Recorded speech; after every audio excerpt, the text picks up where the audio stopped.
have such a wonderful solution, why can't we just sit here and make payments to our neighbors? Exactly. When we can sit here and make payments to Abroad. America, Exactly. we can make payments to the UK, but we can't make payments to even Ghana. So what is going on? Okay, so for that, I'll say thank goodness that Africans are realizing we must solve our own problems. The reason why you can sit here and make a payment abroad like US, because someone said, I want to fix that problem. Nobody before now had seen intra-African trade as top priority, but now we are seeing it.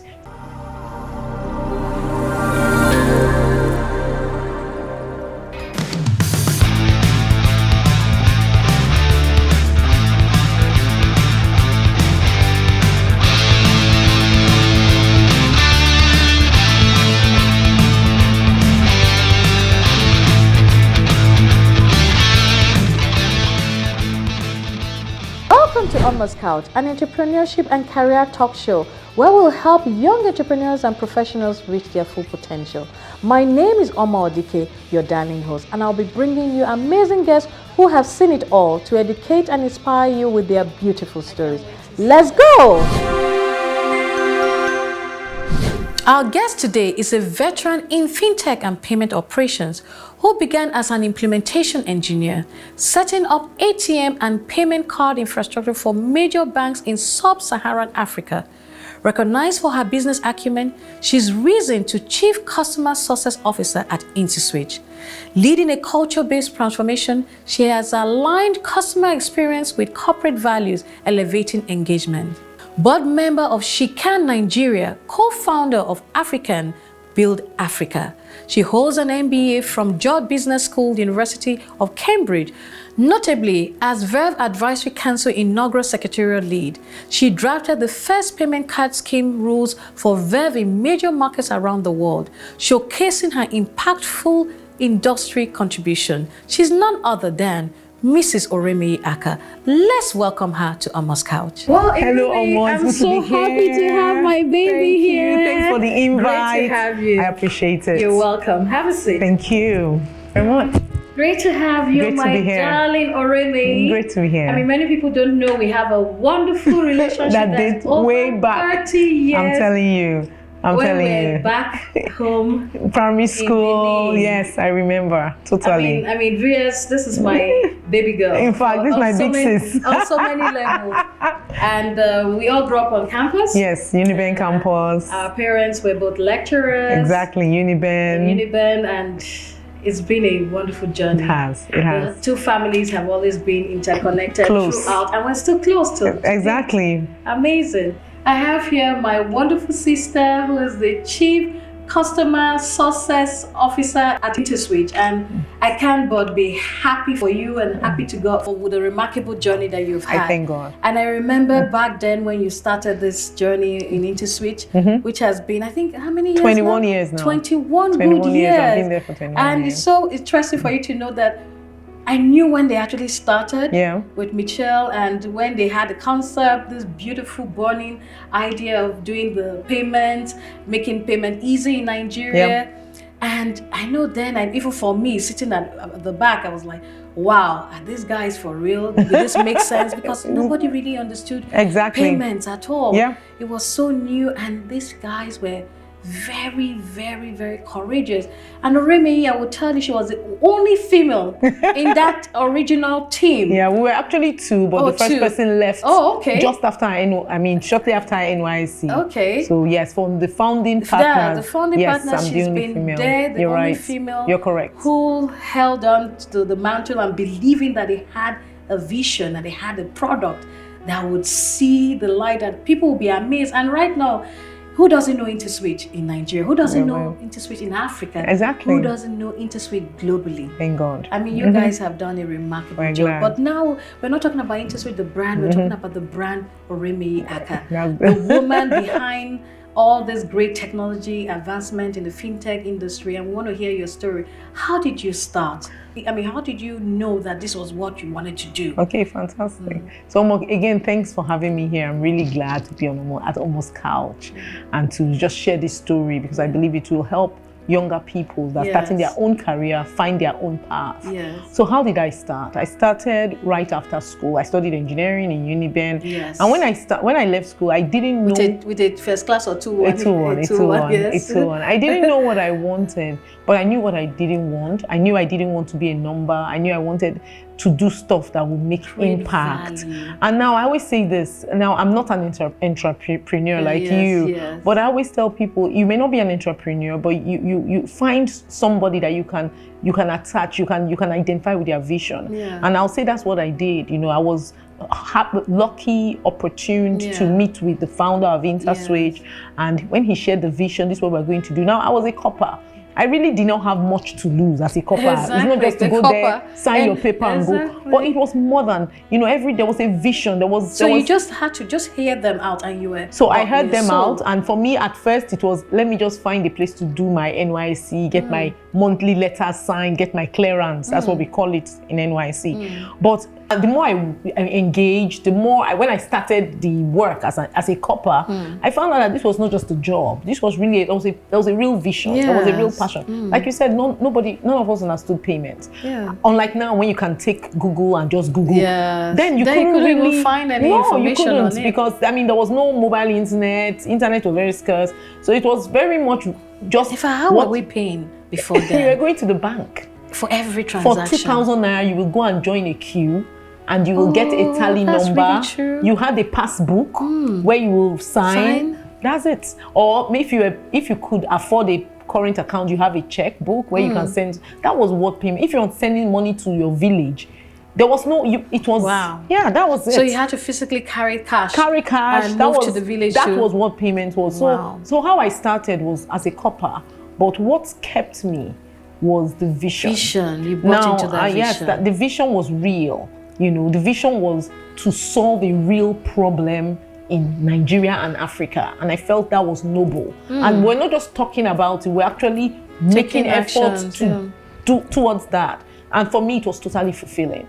So my NYSC went through. I was not like any other cop. I remember when we have CD and people are saying, "I don't go back to work." I'm like, "I'm going back. I have so many things to do." Like I'm not just a copper. You see? But I was like, there was something more. A star would always differentiate themselves from the pack. There was something to identify. There was value. I could see that this team that I was in, we actually working to deliver. It was a very small team, I'm sure. Yeah, we're about 7. About 7. So that's how I started.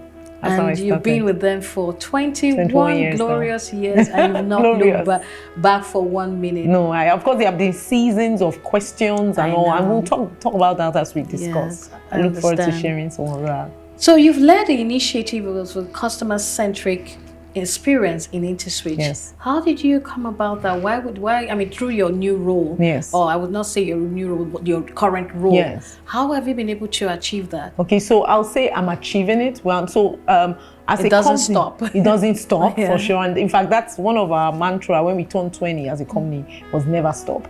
And the idea is just keep going, right? Keep innovating. So let me talk of customer success, customer experience. I took on the role formally in 2020. So as a company, we got to a point where we said, okay, it's important to be deliberate about how we engage our customers. Before this, I was responsible for operations. So because I've overseen operations, I've been in the company, understand the ins and outs. When this opportunity came and my boss said, take up this challenge, it wasn't a funny challenge because you're more like defining the role, and in a fast-growing and fast-paced industry is a big challenge, right? But so right now my role is making sure to align the DNA of the company with the customer in focus.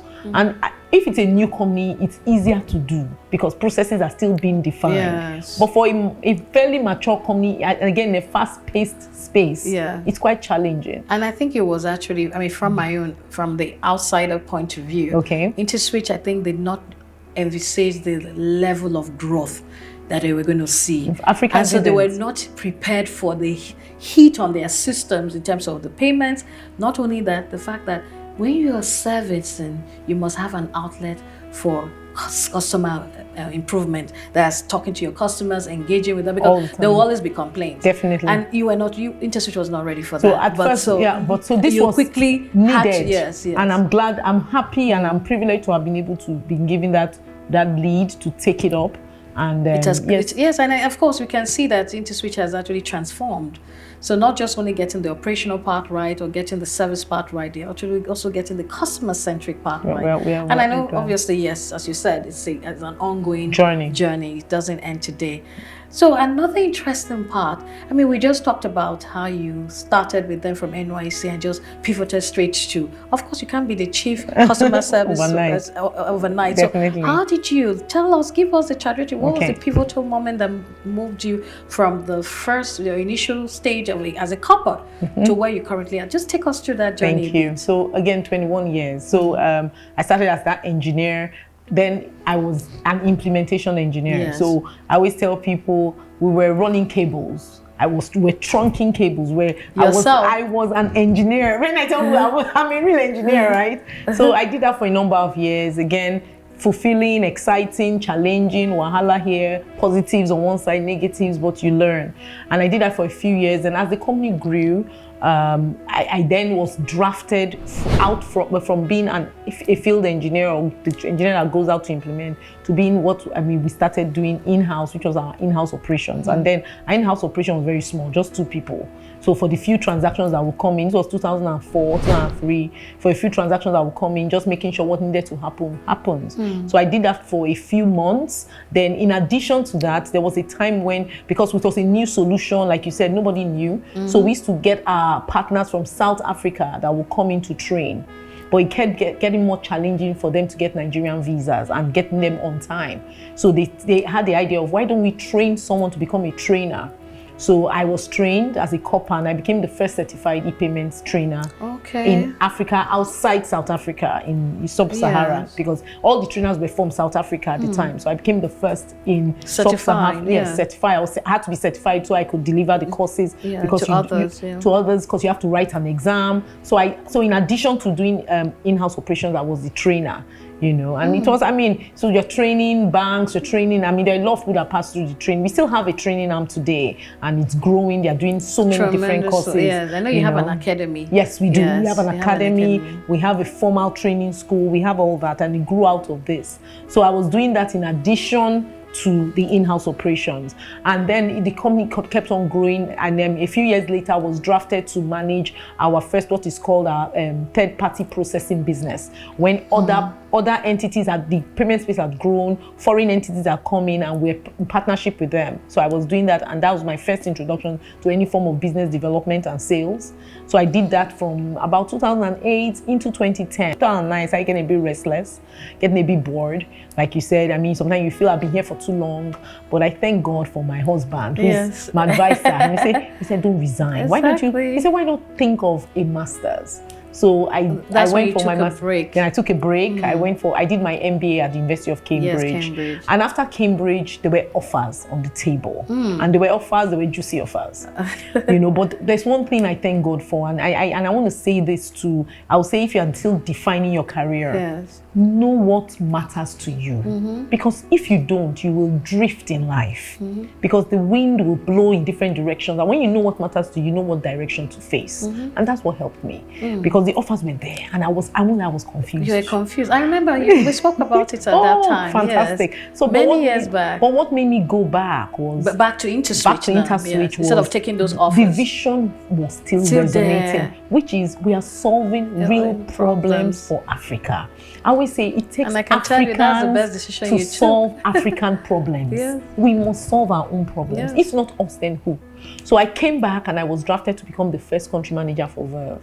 And for us, Verve is a statement. Yes. It's a statement that an African card brand can stand with all the others. Yes. And so we took it trying to take Verve outside Nigeria, partnered with banks that helped us take it into Africa, and partnered with Diners Club Discover. We went into Dubai, into America, and we connected, and we're able to take a Nigerian card out. And as I said, for us, it's beyond just the profit. it is the statement that Africans can stand out. and do something by themselves without having a foreign company come and teach you or show you how to do it. So for me, that was totally fulfilling. And that means your company was a trailblazer. I mean, they're obviously a trailblazer in the payment industry. Definitely. So I was country manager for Verve for 4 years, and then I was drafted back to head operations, which I did for another 4 years, and then I started my role. So that's the journey. That's been the journey. But I mean, viewers, if you're listening to her story, the remarkable journey from the start of Interswitch to where it is, her career projection from NYSC. She didn't say she came in as a manager or as a senior manager or whatever it is, from NYSC, and she's there even after 21 years. It's not even about the years. It's the fact that if you listen to her, she's not talking about the company as if she's an employee. She's talking about the company as if she owns the company. The entrepreneurial spirit reeks in you as you speak. Oh, awesome.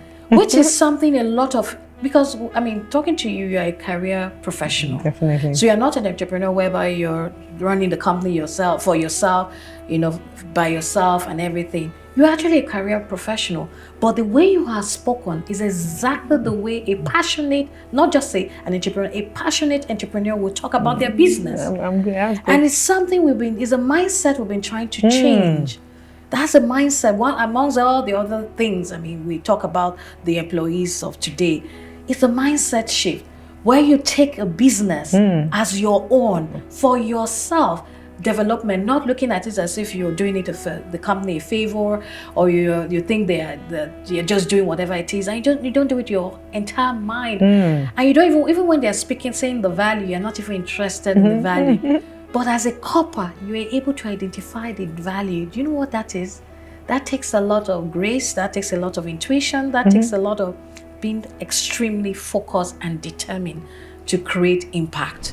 I'm sure you're enjoying this episode already. I would like you to take a moment to please like this video, subscribe to our channel, and leave your aha moments in the comment section below. We would love to engage with you. Okay, let's get back to the show. I'm hoping that everyone has really gotten that story. Hopefully. So I had to say this because when you're going on, it sounded as if you were building your own company and everything. No, please stop. This babe is actually, this lady is actually talking about her career projection and nothing else. So it takes me to the next question. There must have been, for those who are you have been a trailblazer as a person, as well as your company, into the fintech space, in the payment gateway space. And I know you have expanded into different diverse types of products that you actually offer. And one of the things I want to talk about is, I've noticed that even with that, personally, I've experienced a lot. You talked about having your cards in different countries of Africa, but even personally, I've experienced making payments in the international space. In the African space, whereby from Nigeria, I want to transfer money to somebody in Mali, for example. I want to transfer money to somebody in Congo. And I found it extremely excruciating and difficult. And when you speak to the bank, they talk about CBN, they talk about this, they talk about so many things. You're an expert in this space. So throw some light, because it's actually alarming that if you have such a wonderful solution, why can't we just sit here and make payments to our neighbors? Exactly. When we can sit here and make payments to America, we can make payments to the UK, but we can't make payments to even Ghana. So what is going on? Okay, so for that, I'll say thank goodness that Africans are realizing we must solve our own problems. The reason why you can sit here and make a payment abroad like US, because someone said, I want to fix that problem. Nobody before now had seen intra-African trade as top priority, but now we are seeing it. So you see the central banks, you see African Development Bank coming up with concepts around. There are several concepts that are out there now. There's the AFCFTA, the AFCFTA trade that has been that's gone live. Okay. It's out there. Is it a product? Well, it's a policy. Oh, a policy. And Okay. it's a framework. Okay. But I mean, now you're talking of adoption, So why are we utilization. still talking about framework at this time? Because when payments need to happen. First there has to be a framework, and then there has to be the implementation of that framework. So we're actually starting the from adoption. scratch. We have to. Wow. But I'll say, to respond directly, to solve the intra-African challenge, there have to be, of course, there has to be alignment with the central banks. So all the central banks of all the African countries, is that what you're referring to? So when you think of Europe, Europe, there is the euro. Yeah. Because they all came together and said, listen, we want to make it easy among ourselves. So we have to come to that point. Okay. Now it's a journey. So you find out that it's a lot easier than it was. Yes, it's still a lot easier. Nigerian banks are leading. So you find a lot of Nigerian banks in Nigeria, and there are several African countries, and they're trying to make those corridors open. Fintechs are coming up with solutions. Okay. Thank goodness for technology and innovation. Yeah. So I'll say solutions are in the corridor, solutions are in testing phases, and in the next 2 to 3 years, I do foresee that things will these change. barriers really coming down for intra-African trade. Yes, I'll say that. it's really, as I said, it was really, really mind-blowing not to be able to transact with your Ghanaian partners. Even talking of transact, we still have a challenge with transportation. If you want to go to Congo, or you want to go to an African country, a lot of times you have to go outside Africa and come back, because airlines. I never knew that. Maybe because I wasn't. So if you want to go to Gambia now, it's tough. You have to change. Sometimes, maybe you have to go with Ethiopian and you have to go to East Africa and come back. So that is just to show you the infrastructure challenge, definitely. So it means that we never had the mindset to transact with ourselves from the beginning. Yes, the mindset was always from the colonial. There was no ownership. Yes, if you ask me, the colonial mindset that ownership wasn't there. But I'm glad that Africans are now taking ownership. They have. We need to. In fact, they have everything. We have it. We are self-sufficient. We just need to tap into our resources to be able to make those things happen for exactly. us. And nobody's going to do it for us. We have to because if we're even waiting for them, they will never come. At all. Because the more we're more dependent on them, the more we know. Yes, so that's another story for another day. So this is really interesting. So you've talked about your journey, and as I mentioned to you, for me, the greatest thing, I've spoken to a lot of career professionals, and a lot of things resonate where they hardworking, be focused, add value. They talk about things like upskilling themselves, training and all. But as I said, yours is a bit different. It's only because it's more heavy on entrepreneurship, the mindset you had even as a couple. So having that mindset, can you tell the young, a lot of people want to go into the fintech space, whether as an employee or to set up business as in the fintech space. What advice would you give them? What do they need to know? What do they need to do to be able to conquer that space, or even at least have something that's thriving within that space? So I'll say this, and this is not just for anyone who has planned to come into fintech. I'll say anyone that wants to build a career. Today there's so much distraction, so much noise, so much information. So you're wondering, where do I go? Do you start from? But I always tell people the first compass is internal. Who are you? What you want? What do you want? And I'm not asking what you want because Instagram said it. Yes. Or I like that. Not what you want because Instagram said it. That's a beautiful one. What do you really want? What resonates with you? People will say, what are you good at? What are your skills? What are you passionate about? But first of all, what do you really want to achieve? And everybody, the truth is, we all know what we want, but sometimes we get distracted. But if you say, okay, this is what I like this space, this kind of value I want to add with my life. I want to help people to be organized. I want to help people to maybe be able to organize their finances, that kind of thing. Now, when you first of all know what you want, the next is knowledge abounds. There's so much information out there. So find a way to ensure that what you want, you have some good knowledge about it. You may not even be the expert. Yes. And that's where humility in learning comes from. I always tell people, if you can find a place to add value, go there. They may not pay you the best salary from day one. Value speaks you may not louder command, than but money. are you learning? Do you have the opportunity to actually work add real value? Go there. Because when value builds, then it will be sought for. Yes. It can't hide for long. Yes. But you see that time. And when value builds, the money you are looking for, it will attract it. It will attract it. Yeah. But you see, this takes discipline, patience, time, focus and humility. And a lot of people don't have that. And they want the money today. But there's nothing like that. And even when people use instances of, they will say some the richest men in the world dropped out of school. I say they dropped out, but they read a book a day. Yes. They read more than That's not people even that bad. in school. You said they even dropped out of school. They even went to school at all. And even look at the school they dropped out from. Yes. So I always some of them even went back to school. They went back. Yeah. So I always say there is no get quick formula. It doesn't exist. So first know what you want, build value in there, and find a place to start adding value. Thank goodness for the internet. Now you can build your brand. Yes. So I always tell people when they come to me and say I'm looking for a job in this area, I say start researching, start doing something about it, and start talking about it.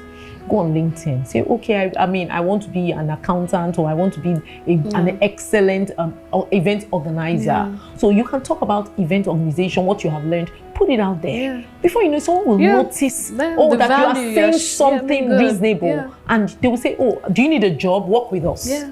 You know, so that doing that homework, you can't make a mistake. And there's something I've seen now. I mean, like the time where we started work or started business, there was no emphasis on this value. Now it's all about value. If people just understand that concept, whether it's being a career person or you're an entrepreneur, it's all about value. If you can find that value proposition in anything you want to do, success is definitely going to follow you. It will. It will definitely follow you. But there's no easy, as you said, there's no shortcuts to it. You have to spend that time. You have to. Especially for greater value. Not because of some people that will just learn for now, just on the surface, no depth, start something, and before you know it, it falls apart, and they wonder why. You didn't have the good grasp of it. You can't sell what you don't have. That's true. And that's just a simple formula. That's true. Well done. I've been so inspired by your story. Thank you, I mean, this is one of the first times that we've really had a one-on-one on the specifics as to what you've been doing. But you've talked about all the beautiful stories. And I'm sure our viewers are like, this lady, what is she saying? Copper, inspiration, motivated, I continued. What has been the most challenging part of your journey? All right, thank you. And how would you, I mean, just what has it been? Fantastic. And I like to, I like to share this because, like you said, people always feel it's not all the glitz and glamour. So there was a time when, and so the first thing I'll say is, I realized what got me here will not get me there. So you have to constantly reinvent yourself. Wow. So I'll start with a shocker I got. So as a copper high flyer, my appraisals were always plus. There was a year we had the appraisals. In fact, I flopped, if I can say that. So my boss you had done everything, but in my mind, by the time I was through, my boss showed me things I did. He said, Oremeyi, you didn't do this. You just sat in your comfort zone. You didn't do this. By the time we were done with that appraisal, I had two options. One, I could leave there angry. Yes. And my boss actually said, so I had a colleague who were kind of the same, yeah. So he said, this person getting promoted, you will not get promoted. Wow. He told me. So I remember that day, I asked I I know you are a perfectionist to a large extent. I tried to be. Yes. So you always want to defend yourself. But that day I asked myself a question. I said, Oremeyi, you have two options. You either leave here angry or you leave here and you learn. So I made up my mind. I said, it's going to be angry. There and there. Yeah. So, I cried. I went home. Course. I was upset. I was sulking. But a few days later, I said, what do you want? And you went back to your boss? I started with, no, I didn't go back to him. This was me talking to yourself, yes. I said, what he said, was it true? And I found out that it was true.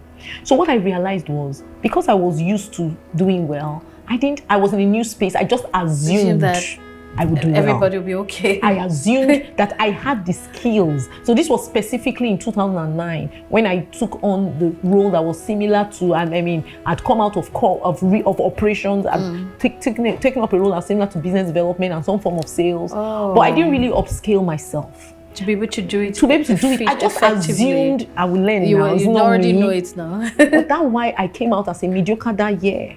Wow. And I thank goodness I was able to go back And I mean, I even went to my husband, I told him, and he's kind of scolded me. He said, why didn't you step up? Your husband has been extremely instrumental to your growth. He said, no, he's your cheerleader. So what I did was that day, I made up my mind, this is not going to happen to me again. And I came up with a list of people that, like this, my colleague that was promoted, and I sat with her, I said, talk to me. And she said, Oremeyi, I did this, try to do this, do that. And she showed me some, some things. I spoke to 1 or 2 other people and they did. So the following year. That is an example of an exceptional employee, the step you took.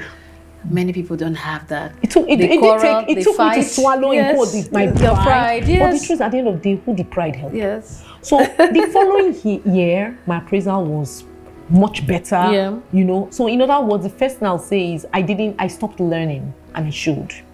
Especially because you felt you had arrived. I assumed I was relaxed, and I think everybody goes through that phase, really. And sometimes you need a wake up. Exactly, you need a wake up call, something to jilt you. And how I coined it was, what got you here, Oremeyi, will not get you to the next level. You must do what is called a skill gap analysis. And I also say you must change your skill gear. You cannot be driving on gear 1 from beginning to the end. You have to go to gear 3, go to gear 4. If not, you will destroy that car. So that's the same way it is with our skills. Yes. The second time I had such an experience again was when I became the head of operations. It was a massive job. I had 120 staff. I was in Verve doing well with 6, 7. I had 120 staff. Now, it wasn't about the technicals, but about managing people. So again, you can't assume you can manage people. You had done it, you've been doing it. You have to be deliberate, put in the right systems. There were hiccups here, but again, there was that issue again that came up. And so those are 2 major times I'll share that things were not so smooth. But at the end of the day... You never gave up in all of them. No, I couldn't afford... Of course, there was the internal, you will cry. You'll be angry. People should understand that crying is not weakness. You have to cry. Yes. You have to cry. Why did they do this to me? After all, I've been here. Doing it. I did that in my law firm. I thought I did that, I think once or twice before. But at the end of the day, in life, you have to be honest with you. I always say you can deceive people. But after crying, I had to go back and I had to prove myself that I was worthy to be part of the game. Thank you. And I always tell people you can deceive people, but don't deceive yourself. If you know you did not do well, if you know you could have done better, say the truth and step up. Really step up. Wonderful, wonderful words of wisdom from you. I'm sure you're enjoying this episode already. I would like you to take a moment to please like this video, subscribe to our channel, and leave your aha moments in the comment section below. We would love to engage with you. Okay, let's get back to the show.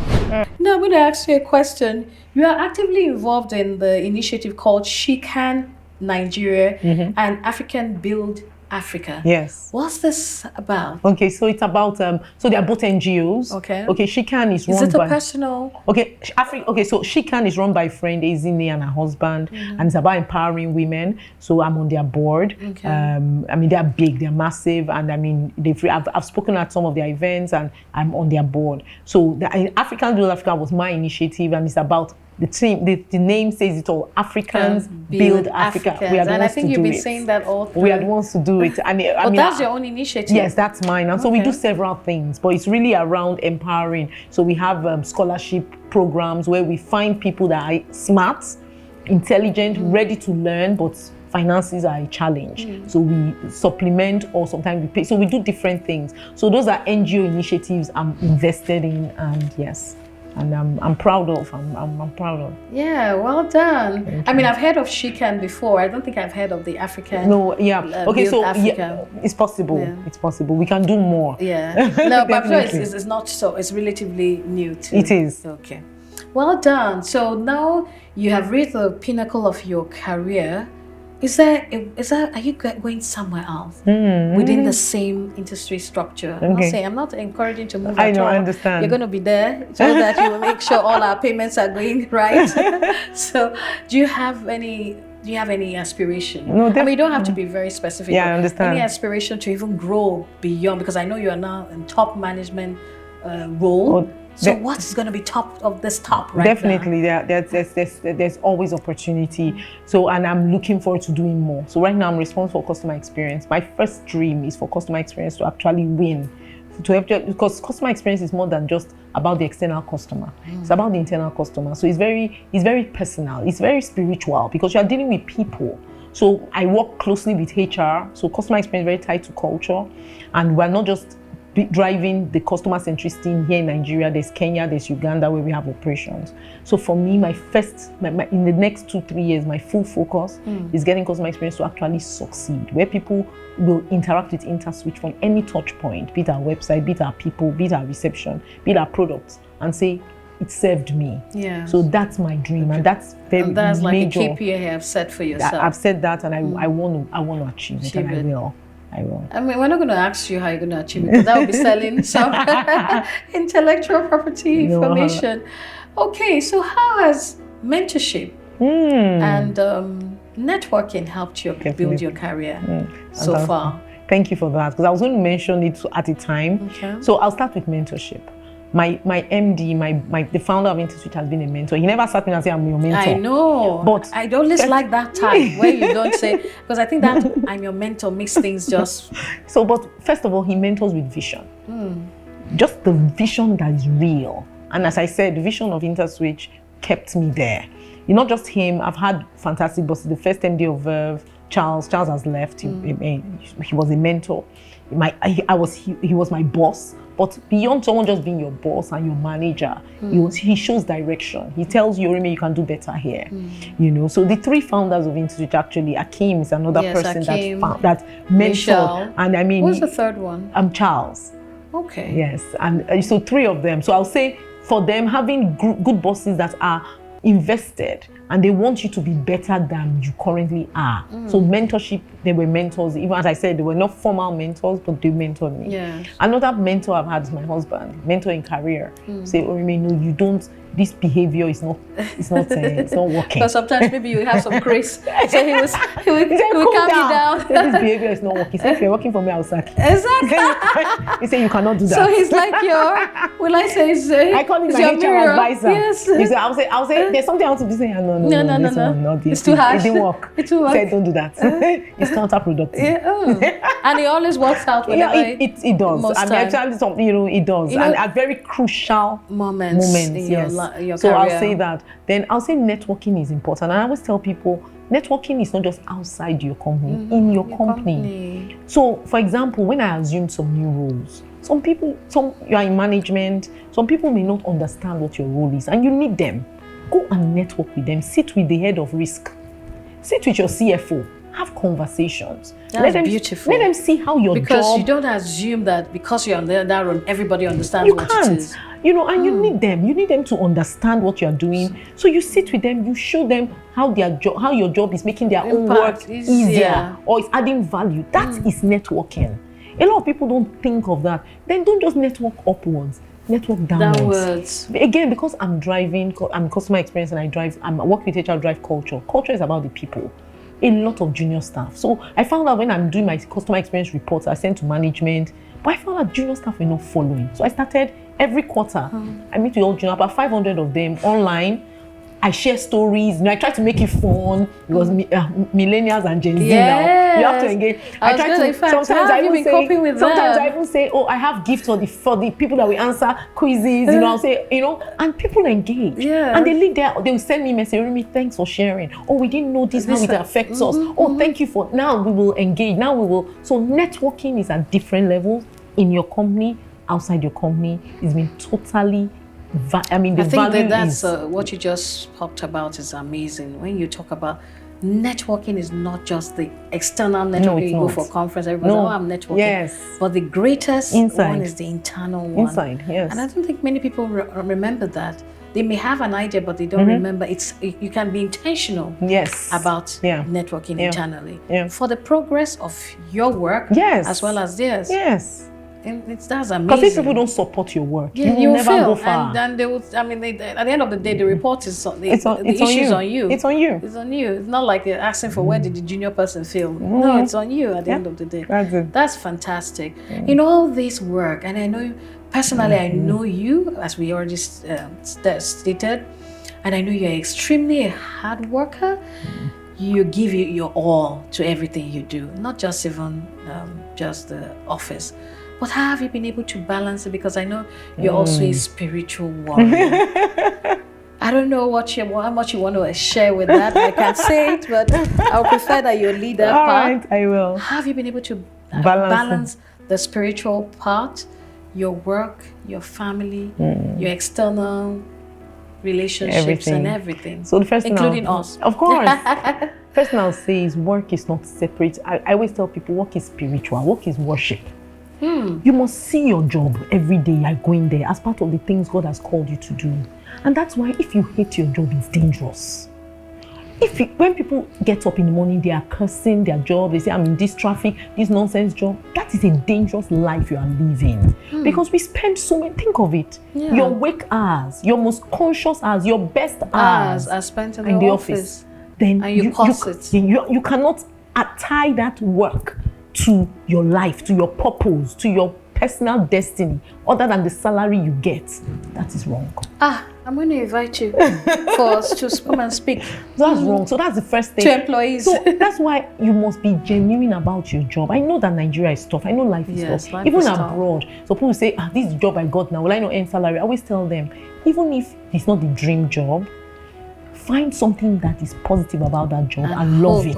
Hold on to it. Because work is spiritual. And work is work. Work is, exactly. As long as it is adding value to somebody positively, then God is in there. Put yourself into it. So I'll say, how have I been able to balance? Definitely there are the challenges. My children have grown now. Yes, now. But in the early stages, how was it? So that's why, having the right partner, you can't overemphasize. Yes. Having an understanding supportive partner spouse that will say, so when I have some young mentees that will say, I have a job, they have a baby. I'll say, why are you getting a nanny? I don't like nannies. I don't like crèche. I say, so how are you going to do it? So I always say, look, I'm not here to judge, but I always say you have to find something. Everybody needs help. You have to ask for help. You will break down. You won't be able to do anything. So thank goodness now life is easier. Yes. Companies are thinking they have crèches now and all that. You can get a crèche, you can drop your child, or you can get, in Nigeria, maybe your mom will come, or you can get a help that you can trust. Find someone you can trust. I always tell people, God helped me. Yeah. I always had, I've had some, I had nannies that were good ones. There were some bad ones, but somehow, you find, I had sometimes my cousins will come. When you're in that stage of your early career and you are building family, you look for a support system. You need help. And don't say no to it. And I always say these are things people should talk about in courtship. Because some people who marry, they'll say, my husband doesn't like nanny, doesn't like house help, he doesn't like crèche, but you have a job. So what do? You carry the baby on your head? These are the things, if you discuss them, and I thank God my husband, the things you say, no, Oremeyi, your job, you need to get help, you need to. Supportive. So I'll say that one. Then balancing and that's one thing that would definitely help with the success of your career. For sure. Number one. Because once you are distracted, you can't put in. I remember there was once my nanny had left, so I had a makeshift arrangement. I was in a meeting. Then the new nanny called me, said, "Auntie, I'm going. I'm dropping the baby. My baby crying. I was in a meeting. In fact, the presentation. My boss noticed, said, Oremeyi, what's happening? I said, go home. They will understand. He understood if you have done good work. Imagine if that was happening every day. You can't survive. No. So I'll say you need to plan. You need to pray.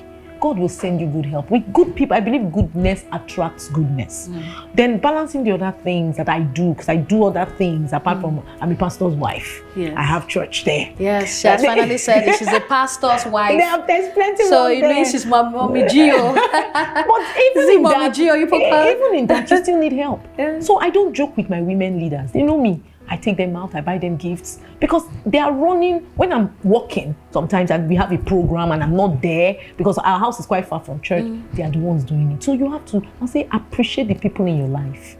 When you appreciate people in your life, people stay around you. God will send you right helpers. A lot of time people dump people. I don't know how people do that. They have a friend or someone, they just fash the person. You're using the word fashion like that. You can't. You have to appreciate people. For whatever value they are giving. Because in life, God blesses men through men. God will never come from heaven and give you blessing. It is human beings. Like now, I'm at Almost Couch. because you know me. Yes. This is visibility that God is using to give to me, right? God blesses us through people. We must appreciate people. Don't dump people. Don't speak bad about them. So when people curse their bosses, they say that nonsense. But you don't know this. Even if he did not hear you, it's wrong. You are sowing the wrong seeds in your life. You don't do that.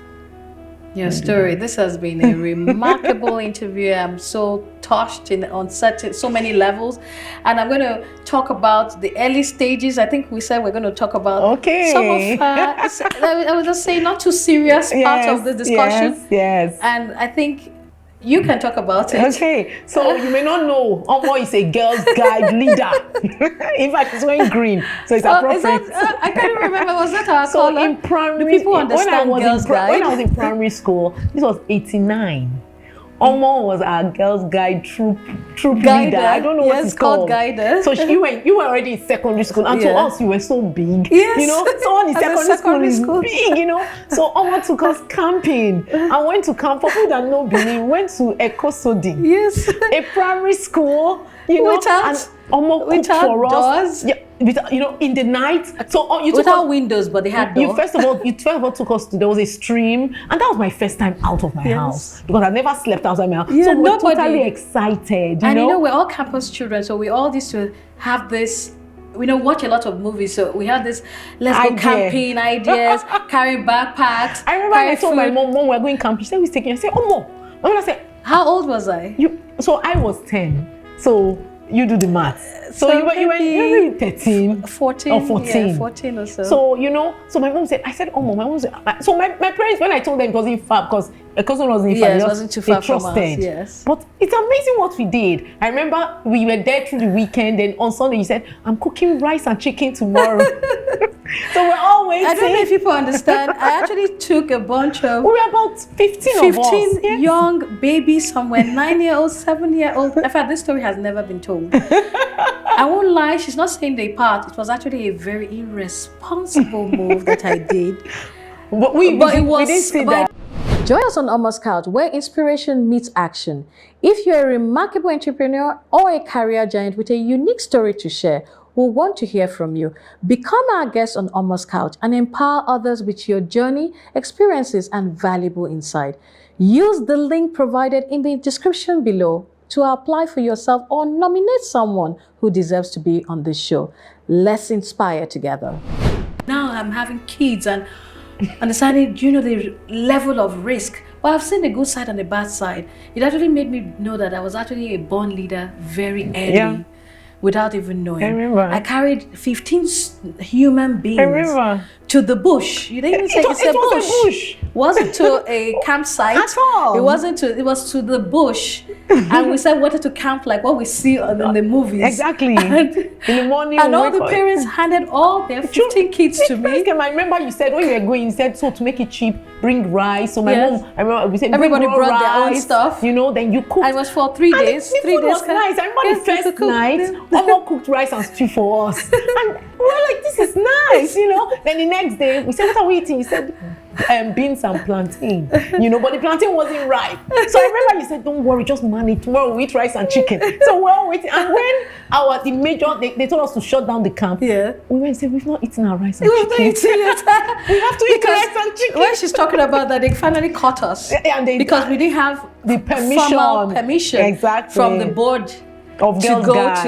to the, so they came and told us. So they because came on Sunday for that morning. to happen, we needed more bigger adults. Actually, adults. So they came on Sunday morning and said, "What's going on here? No, you can't be here." They shut us down. Yes. And then I remember everybody was crying. We're not eating our rice and chicken. We have to eat our rice and chicken, which we've been waiting for. And when I went back home, it was fun. It was fun. I was excited. But all of you had mega fun. Apart from the mosquito bites. But for us, for me, it was the biggest smacking of my life.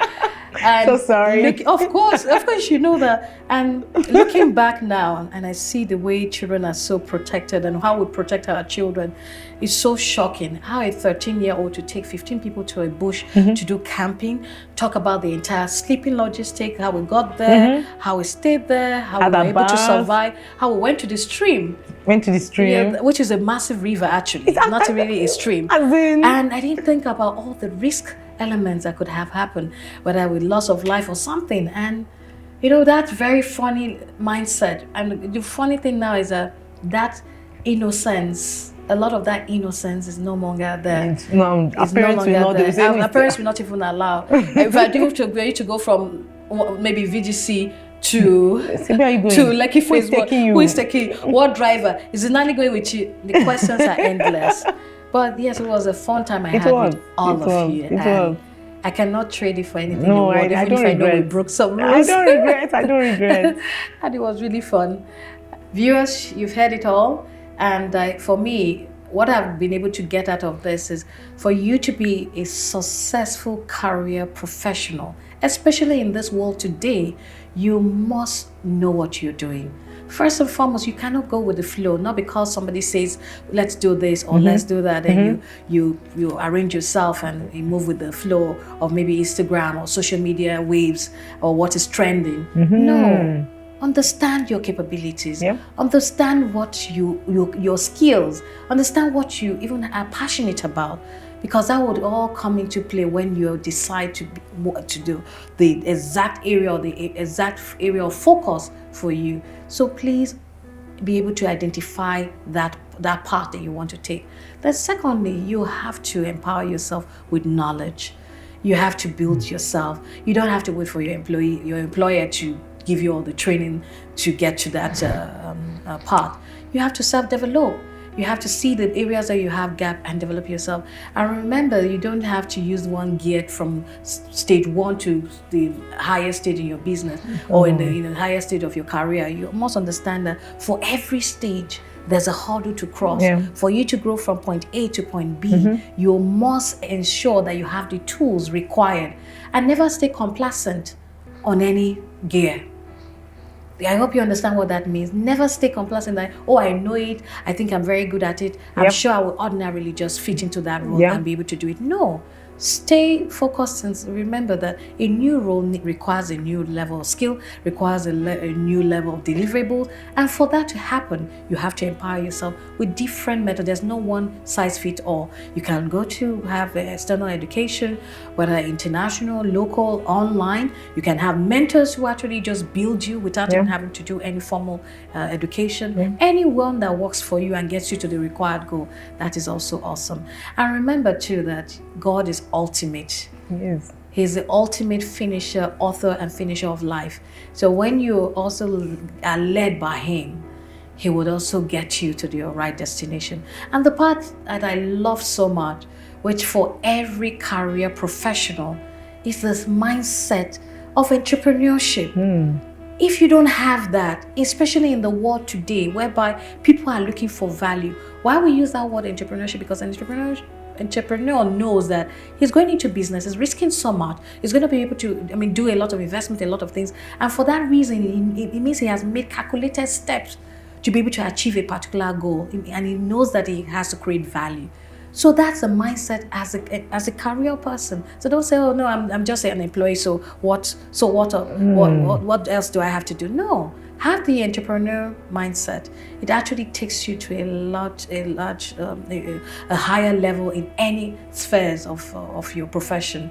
And of course, ultimately, you just continue to build and build and build yourself and never feel that you've actually arrived, because no one actually arrives in whether you're an entrepreneur or you're a career professional. So thank you very much for listening. And we hope you continue to watch us on Omon's Couch. Thanks for watching Omon's Couch. I am sure you are eager for another inspiring story. So click here to watch another episode or click here to subscribe. I will see you in the next episode.